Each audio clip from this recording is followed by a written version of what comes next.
Gauri Suryavanshi, S मराठीमध्ये आपलं स्वागत। वळूया आजच्या बातमीकडे। चंद्रपूर जिल्ह्यातील सिंदेवाही, चिमूर, सावली, मूल, नागभी, ब्रह्मपुरी आदी तालुक्यात मोठ्या प्रमाणात धान पिकाची शेती केली जाते।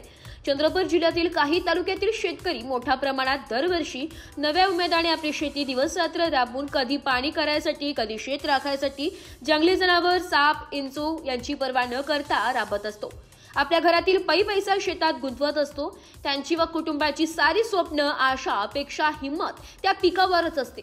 या वर्षी पीक ही चांगले आले, मात्र अस्मानी संकटामुळे आणि परतीच्या पावसामुळे शेतकऱ्यांच्या चिंतेत मोठी वाढ झाली असून 2-3 दिवसाच्या वादळी पावसामुळे अनेक शेतकऱ्यांचे धान पीक अक्षरशः जमिनीवर लोळत आहे।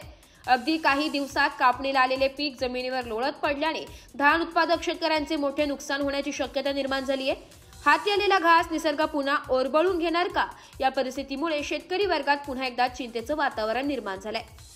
एस मराठी न्यूज साठी जिल्हा प्रतिनिधी वहाब अली सय्यद, चंद्रपूर। अशाच नवीन ताज्या घडामोडी जाणून घेण्यासाठी आमच्या एस मराठी न्यूज चॅनलला लाईक करा, शेअर करा, सबस्क्राइब करा आणि बेल आयकॉनला क्लिक करायला विसरू नका।